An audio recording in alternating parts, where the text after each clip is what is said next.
And we are live. Welcome to another episode of Business Focus Live with me, John, where we talk about business related topics as well as news from here around the world. If you're new to this channel, don't forget to subscribe. But let's get started.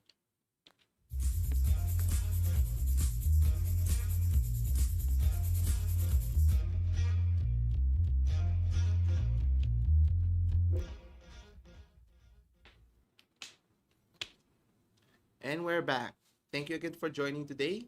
So, a lot of things have happened this past week. So, we'll be talking about the problem that Apple is encountering or has been levied upon them regarding anti-competitive or being monopolistic in their marketplace. So we've discussed it before with the antitrust issue in the United States. Now it's the EU or the European Union charging Apple for the same situation. And next we also have Roku is in the showdown with Google with regards to the YouTube TV. So we'll take a look at that as well. And then we also have Verizon, the company, telecoms giant in the United States, is selling off their one of their key acquisitions in the past. You have AOL and Yahoo. We'll talk about that as well. And one of the biggest battery makers in the world have one of the, I won't say one of the, has many billionaires compared to other, tech giants like Facebook and even Walmart. So that's interesting. Next, we'll be talking about the big fight between retired boxer Floyd Mayweather versus YouTuber Logan Paul. So that's interesting. Anyway, next we'll be talking about the status that SunStar Baguio is finally shut down for good, and we'll take a look as to what happened there. And finally, stay tuned for the last part when we talk about a gold-plated Nintendo Wii. So do check it out later. Anyway, so to start off here, we have Apple's issue. So the article here is EU says Apple's App Store breaks competition rules after Spotify complained.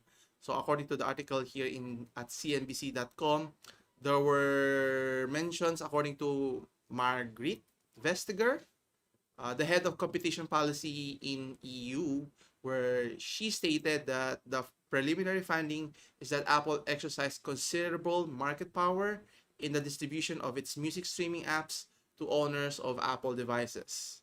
So technically, they have a monopoly in their own platform, which is, I think, you're allowed to monopolize the market in terms of hosting that platform, which you already charge your develop or developers, whether games or in this case music developers. They are charged 30% for every transactions that they do with their consumers.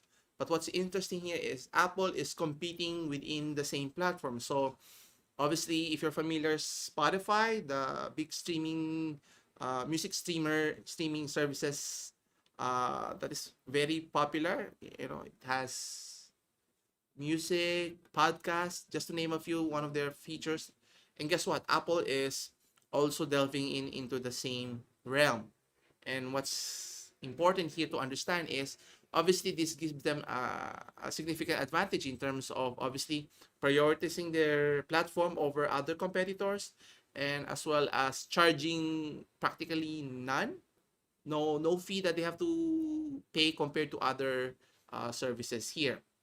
So obviously that's the main contention here. And according to the European Commission, they also stated that the music streaming platform Spotify complained about the situation way back in 2019 about Apple's license agreements here.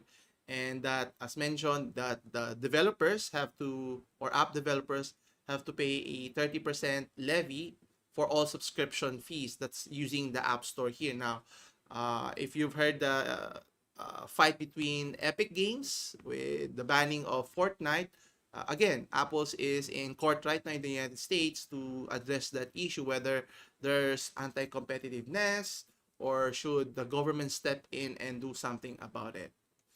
Anyway, let's take a closer look here. Where was it? Let me see it. There you go. So mandatory use of Apple's own in-app purchase mechanism imposed on music streaming apps. So where was it? There, you can see here. So the issue here is mandatory use of Apple's own in-app mechanism imposed on music streaming apps developers to distribute their apps via Apple App Store. I think App Store has a strong case here, though primarily use their platform. Obviously, they created the App Store, so they should be leveraging their platform there. But the main issue here is obviously there's no alternative if you're a developer, or in this case Spotify, for them to pay for their services.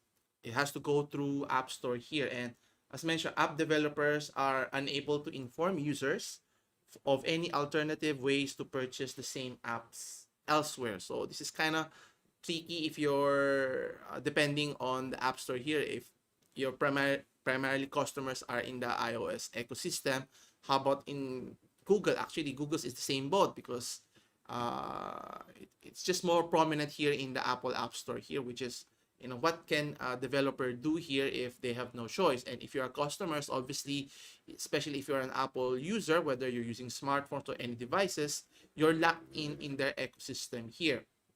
And according to the European Commission, they have already informed Apple, the company, of its preliminary view that it distorted competition in terms of the music streaming market, as I mentioned, since they are competing with other streaming services like what do you call this, Spotify here, and obviously can be perceived as abusing their dominant position for its distribution and music streaming apps through its app store here. And according to Apple, they also mentioned that it's totally completely opposite, meaning opposite of fair competition.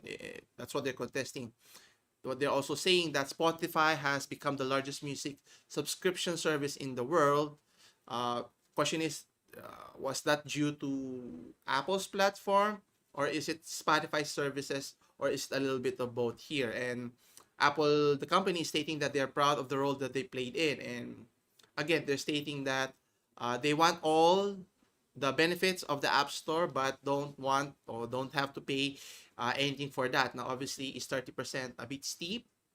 And I think Apple should be able to charge whatever the fee is, or what's the standard. But the question is, if you're going to compete within your own platform, that may be perceived as anti-competitive here. And another issue here is, obviously, Apple is considered as a gatekeeper because they own the platform themselves. So let's see here. Yes, as mentioned, so they're a gatekeeper here. So the App Store plays a central role in today's digital economy here, as mentioned. So what's concerning, Apple not only controls the access to apps on its devices, it also offers music services through Apple Music, which is, can be considered as a alternative competition or alternative to Spotify here. And if you're Spotify, you're already paying 30% on their platform, then you have to compete with them. And obviously, you tend to lose out, even if Spotify is the biggest streaming services in the world right now. So if you have to compete with other apps available in the Apple App Store, so companies like Spotify and Deezer are in big trouble here if that's going to continue in the foreseeable future. And obviously, the issue is, as mentioned here, is that this significant market power cannot go unchecked, as conditions of access to the Apple App Store are key for the success of app developers. So whether in the music streaming services or in the gaming genre, the Apple is in hot water in both fronts. And how do they deal with it, or what's going to happen in terms of the future here? And according to the Digital Market Act, it is likely to end what's known as self-preferencing.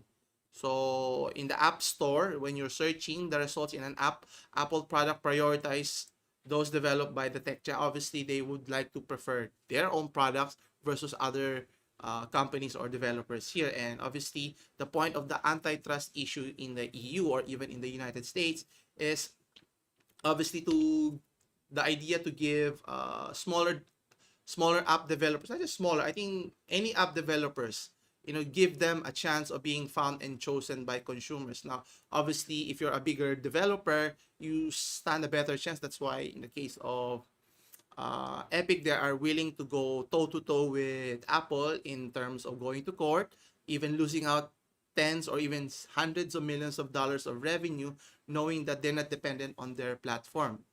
As we've discussed before, Epic is dependent on other platforms or gaming consoles, like you have PlayStation, you also have Xbox, as well as PC gamers, the like. So obviously, if you're a small developer, you will be at a disadvantage, and they may say they only charge 15%, but if they produce the same app to compete against you, then eventually you will die out in the marketplace. And as you can see, in the most recent period, competition is very stiff, so finding a way to survive in this difficult climate is important. Anyway, next we have the spat between Roku and Google company, in particular the YouTube TV issue. It's now all public. It's just kind of funny when I first read this article. So the Verge.com mentions that Roku recently pulled out YouTube TV from its channel store. Now, for those who aren't familiar, Roku is a streaming box wherein you can stream different services, whether it's Apple's, what do you call it? Streams are for Apple Plus, I think, or Disney Plus or Amazon Prime, whatever. So they offer a plethora of options for you to watch in their box, which is very affordable compared to other products. But the main contention is that Google was said to demand unrealistic terms to renew to be able to use YouTube TV slot in their platform. And obviously, one of the issue is to access sensitive customer data, and obviously another is for Roku to commit themselves to support AVI decoding in their content. Now, one of the issues here regard to, obviously, for the data is very concerning for the company, and another is the decoding, as I mentioned. So AVI is another form of video output in a sense, and obviously one of the key problems here, if you're Roku, is it requires extra hardware to maintain or to be able to stream those outputs, and obviously this will have an impact in your devices. It could significantly increase cost, which is what they don't want to do, since they're known for being affordable in terms of streaming box, as mentioned. And obviously Google is leveraging their power over those market players in terms of, if you want to be able to use or stream or include YouTube TV, you need to be able to play ball with us. And obviously one is crying foul. We'll see if who's going to win here. And let's see here. So as mentioned, why are Roku and Google fighting? What are they fighting over? So obviously it's mentioned here that Google or Roku is claiming that Google is making demand on several fronts. So let's see here. What the heck is it? Where the heck was it? Yes. It mentions here that Google is demanding on several fronts. In particular, it's accusing the company of trying to mock its search results, preferring their search engine over Roku's search engine in a sense. And obviously the key issue is the AVI support. Now, obviously it requires significant horsepower in a sense. So you need to upgrade your box there, but that's going to increase cost here, which is they don't want to do, because that's their competitive advantage in the marketplace. And asking a deeper layer of customer data, obviously gathering data is always important for any business to understand who their customers are, what their preferences are. And obviously they were denied they were considered interfering in terms of the search and demand. So the question here is, does Roku have a point here? What does Google have to say anything about it? Now, obviously Google has been pushing for Android TV device makers and smart TV manufacturers to build support for the decoding of AV1, which is, they should be pushing since it would provide a better content, but obviously, as mentioned earlier, that it requires extra horsepower in your device, which is, not just in the box, but in your television sets at home, will require significant horsepower, which obviously will add more cost here. And they also know that YouTube is a very popular app, and they are using as a bargaining chip for anyone who wants to use their platform, but it's going to cost them. And what's ironic here is, even if Google has been pushing their platform to be showcased and using that specific coding or AVI, it requires, superior hardware here. So it can produce not just 1080p but also high 4K resolution as well as 8K. But obviously it requires hardware, uh, better hardware encoding here, which is, you know, it's going to eat up a lot of cost for Roku. I think right now it's costing around $30, which is pretty affordable if you think about it. And what's interesting here, even Google's own Chromecast, which costs $50, don't even have that encoding or decoding of AVI there. So obviously Roku will lose a key advantage over its competition. So it would like to stick to what's it's here. So I think what they mentioned here, that they're going to they've already informed their customers that they're going to remove the YouTube not just the YouTube platform, but the YouTube app in their platform there. So whether that's going to be a long-term solution or can they find a compromise here, we have to wait and see here. Anyway, next we have Verizon. As I mentioned, one of the big telecom giants in the United States has recently sold off one of their key acquisitions in the past. You have AOL, if you're familiar. That was even before Facebook and all, or even Instagram, as well as Yahoo for $5 billion. Now, what's interesting here is they sold it at a loss. Okay, and what's interesting in the article is that the company is now going to be merged and going to be known, AOL and Yahoo, as Yahoo moving forward. Now, according to businessinsiders.com, the company Verizon originally purchased AOL way back in 2015 in the sum of $4.4 billion. So it's a pretty steep amount for acquiring a company. And then a year later, they acquired Yahoo in the sum of $4.83 billion. So both companies is worth in the north of $9 to $10 billion. But what's interesting here, that the telecom giant have struggled to turn a profit here. So let's see. So as I mentioned, the Verizon has found it difficult to make it a profitable endeavor here, and they were forced to write down nearly $5 billion in related losses way back in 2018. So let's see here. And not only that, so they're now looking ways how to make the best of it. So obviously selling it is another way of going about if you cannot make it profitable.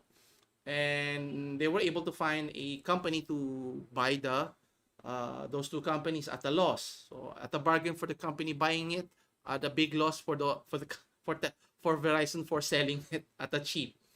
But what's interesting here, they're still maintaining a minority stake in the company. So meaning they don't want to sold off completely in their interaction, meaning their delve into social media may not have been as successful as they would like to be here.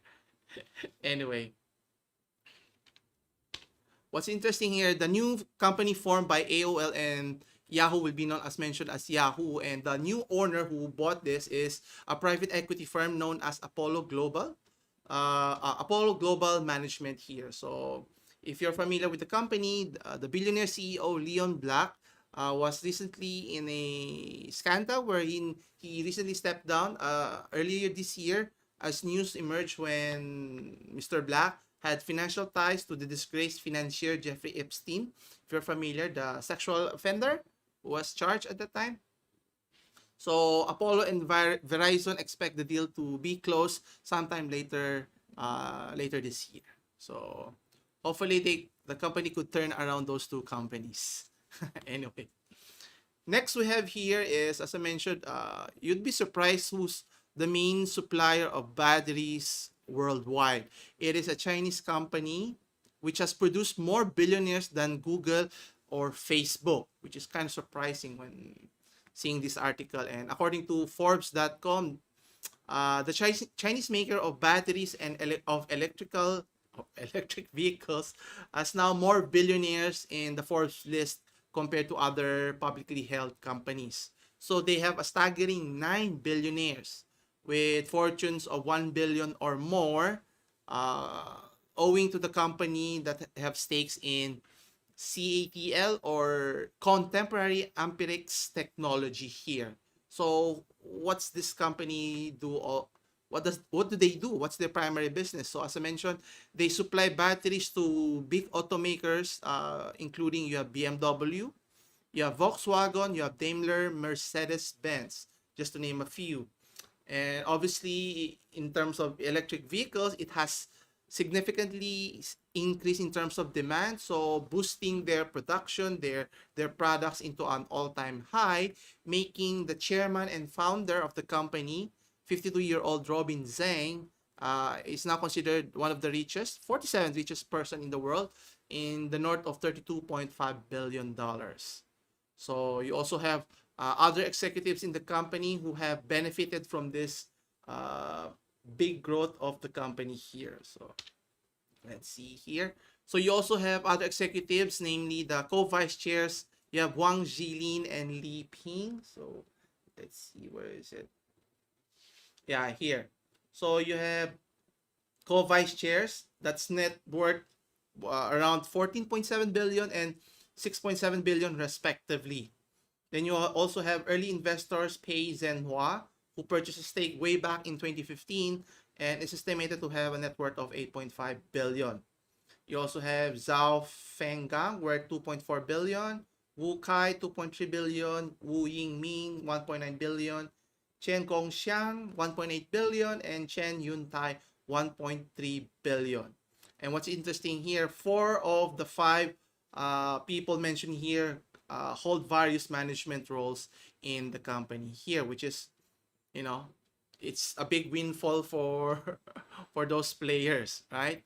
And what's interesting here, eight billionaires, each from the tech giant Google and Facebook, and as well as Walmart here. So let's take a closer look here. So you can see the companies that has more or the most billionaires here.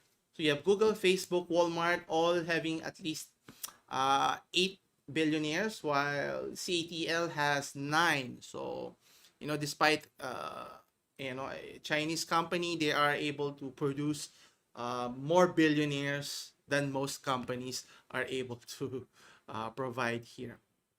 Anyway, so how was CATL able to achieve so much success, being billionaires and whatnot? So the key factor here is CATL enjoyed a helping hand from their government. Meaning, way back in 2015, the Chinese government maintained a list of recommended battery supplies, which included more than 50 domestic firms. And those firms that you mentioned has to be locally sourced. So, meaning foreign companies like LG and Samsung's Korean companies are excluded here. So, this gives local companies like CATL a big windfall. So, they are recommended and they'll be utilized now. BMW, Mercedes are manufacturing in China, so it makes sense for them to supply, to have a supply chain that's near within the area here. So obviously they have tremendously benefited from that situation, and they have now become the world's largest automotive and electric vehicle market. And the company is aggressively expanding its manufacturing and research and development capabilities. What's interesting here is way back in 2018, all new passenger electric vehicles are sold worldwide, and they are supplying those market. 13% of the total battery capacity was supplied by the company. And what's interesting, in 2020, last year, that has jumped more than 9% to 22% in the market. So meaning they made significant inroads in that marketplace. Now, obviously, it's still behind the leader in battery supply, which is LG Energy Solution, which has a market share of 28% so far. And what's interesting, a big partnership with the company and Tesla, since Tesla is opened Gigafactory in Shanghai in early 2020. They have now become their main supplier for batteries. So it's another big windfall for the company. And according to CATL representative, they mentioned in the long term, the company will keep targeting the goal of realizing fossil fuel replacement in stationary and mobile energy systems with highly efficient electrical power systems that are generated through advanced batteries and renewable energy.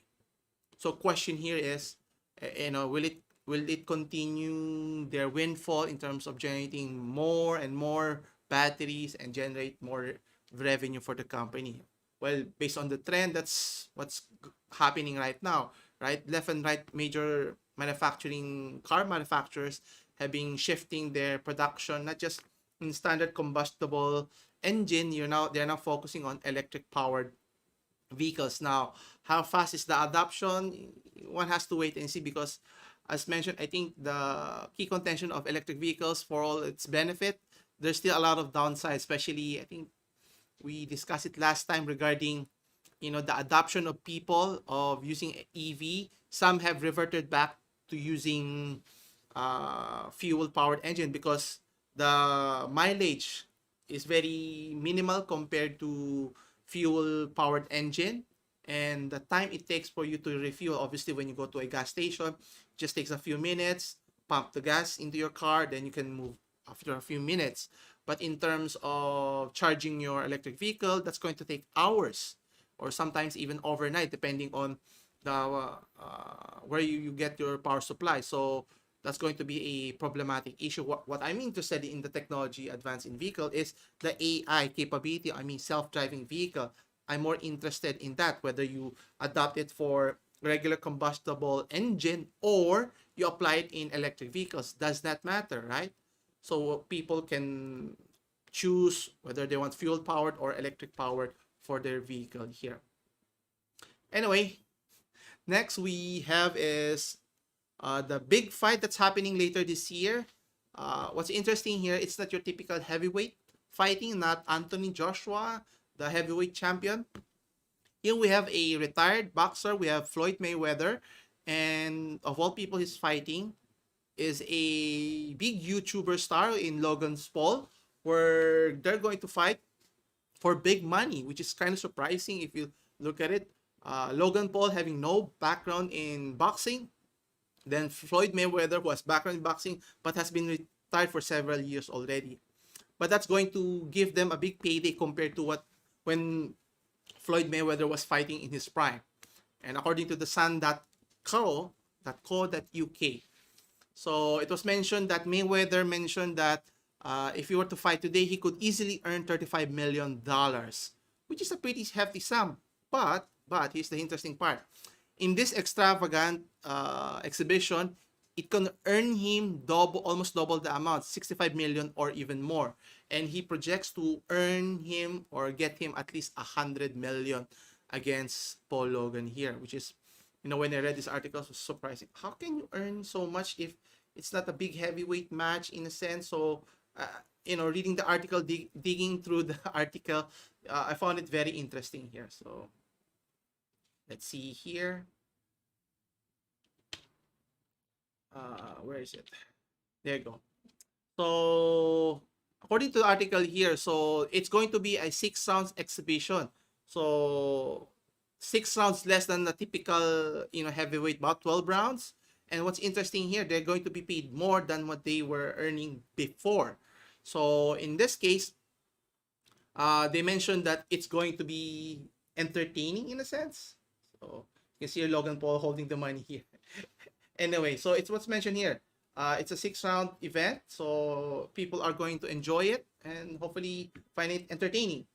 And as mentioned, so if you're Floyd Mayweather, thinking if you're looking at a 12-round match for 35 million or a 6-round for 100 million, obviously you do the math. It's a big difference. Now, what makes it so more lucrative than a typical regular fight here? And I was so surprised to find out that looking how much they earned. So I looked at Jake Paul's network when he fought UFC fighter Ben Askren.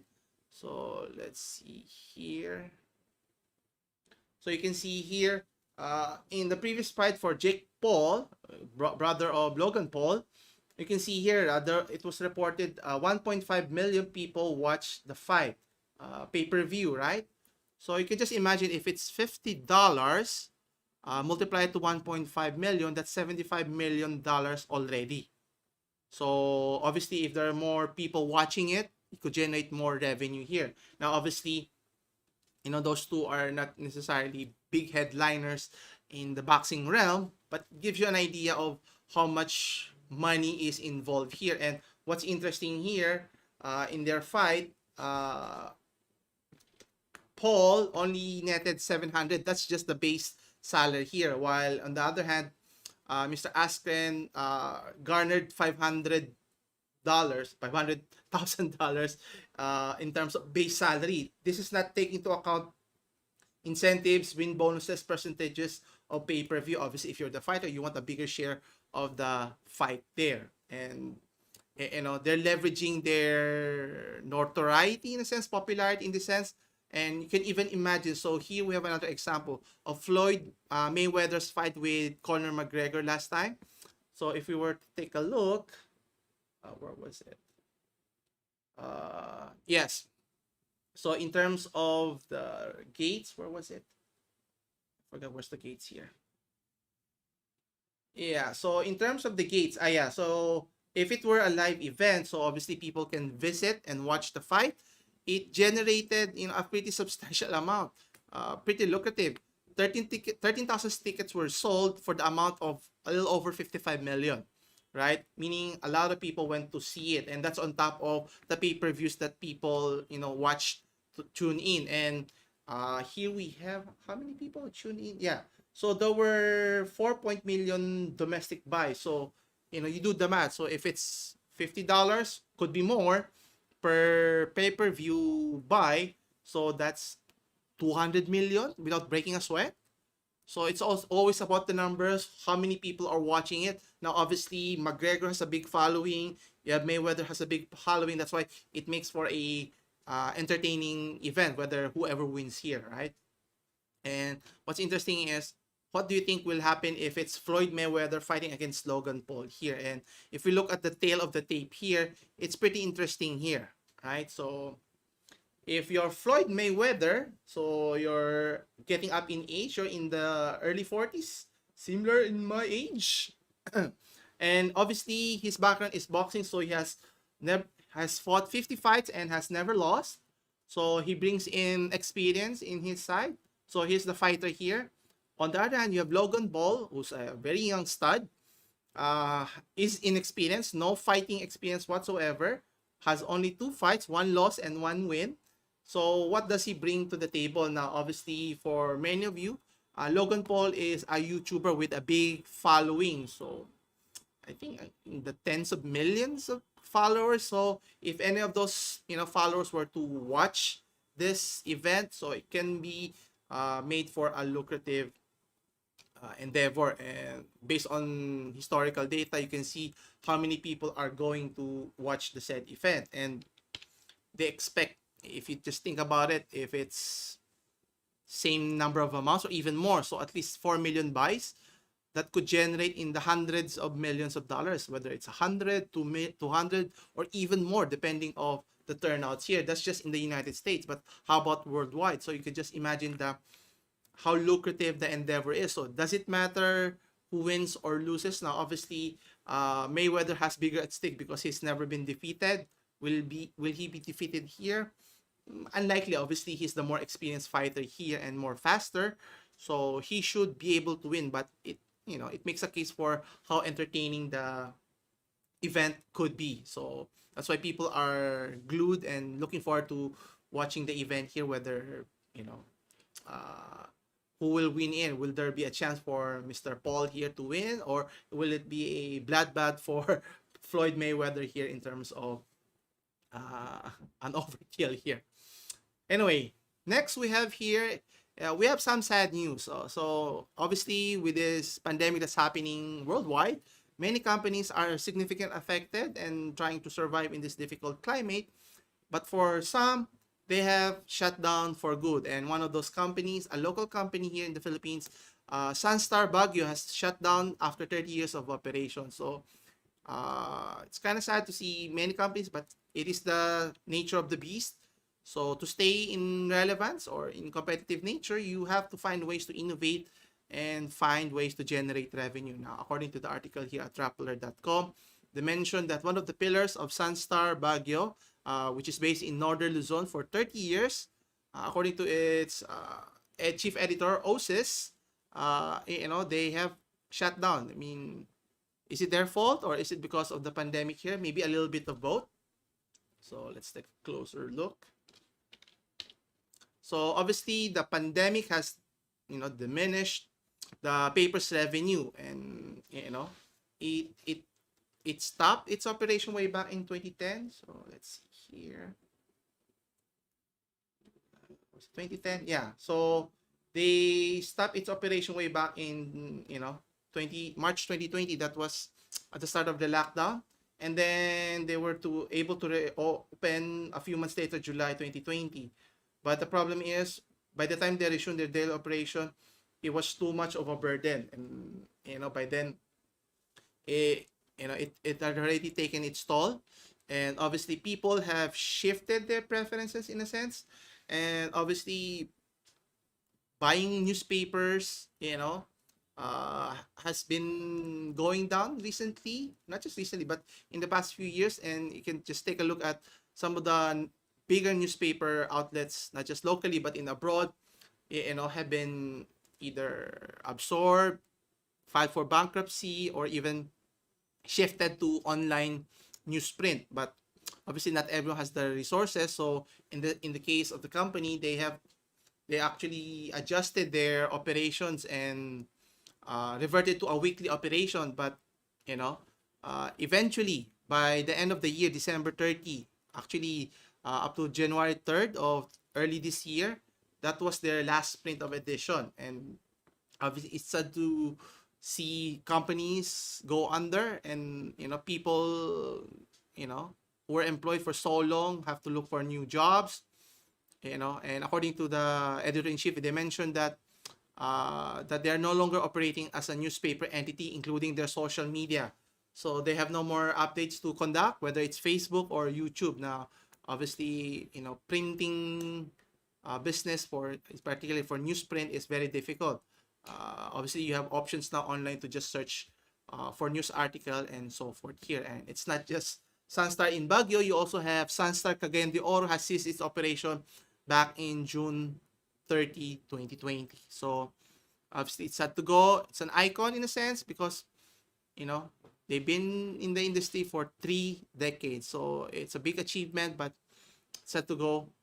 Hopefully, they can find a way to resuscitate the newsprint or the company, or find different ways to expand their reach, or maybe go to online newsprint. Anyway, next, for our last story here. So I mentioned a gold-plated Nintendo Wii. Now, how much do you think is that worth if you're planning to buy one? And why would anyone buy a gold-plated? Now, according to the article, now the gold-plated Nintendo Wii was made in particular for a particular person. So this person, you might not think of owning a Nintendo console here. So it was made for Queen Elizabeth II, and it was sold on eBay, and the asking price is around $300,000. Is a gold-plated controller worth Nintendo Wii worth $300,000? Well, it's up to you to decide. Anyway, so according to the article here, BusinessInsider.com, they mentioned that a gold-plated Nintendo Wii game console was custom-made for the Queen Elizabeth II. Now, why would they do that? Now, the company at the time, THQ, a video game publisher, made a 24-karat gold-plated console way back in 2009 and sent it to the Queen as a marketing stunt. Now, obviously, what do you think would happen? So the Queen staff rejected the game, obviously, and sent it back because, why would the Queen, can you imagine the Queen playing consoles? That would be weird. Anyway, where was it? Yes, as mentioned, so they rejected it, so it went back, and Donnie Filler Up bought the collections here. Actually, when THQ folded way back in 2013, so let's see here. It looks nice, right? It's gold plated, but is it worth 300,000 asking price? Maybe not. Anyway, so when THQ folded back way back in 2013, a private buyer acquired its stock, including the special edition Wii. So you have Mr. Filler Up bought the contents here. And the console was said to been valued. How much was it valued? Yes. So it was said to be valued at $1 million. Pretty steep. Is it because of the 24 karat gold, or is it because it was supposed to be used or given to the queen here, or is it a little bit of both? Either way, is a console worth that much? I don't know. Anyway, what he's saying here is he's willing to lower the price. So he wants, I want to be reasonable. He wants to be reasonable. He wanted to buy a place for himself, so he's willing to, lower it the price at 300,000. It's still a lot. You could buy a house, but in this case, buy a console. I don't know who would buy it, but maybe someone would. Anyway, so the question is, that's the price that he came up with, and he doesn't need more. Which, okay, good for him. And question is, would anyone be excited to buy it? Now, if it's a unique item, we have a gold-plated console, especially made for the queen. We'll see who's going to buy it here. Anyway, and I think the primary purpose why he's lowering the price so more people has an opportunity to buy. And I don't think there's no one's going to buy for $1 million for a console. The fact you could buy a lot of things for $1 million. You could buy a sports car, a Bugatti Veyron that was worth $1 million at the time. So there's a lot of things you could buy for that same amount. Whether that's that's reasonable for a console, I don't know. But if I had the money, I would consider buying it. But it's not my priority here. Anyway, that concludes our show for today. If you want to read the full article in any of the topics discussed today, I will leave the link in the description below. And if you enjoyed watching today's videos or enjoy this type of video, don't forget to hit the like button. You can also check out my other videos to watch more content. As always, thanks for watching. I'll see you again next week. Same time, same channel. Stay safe.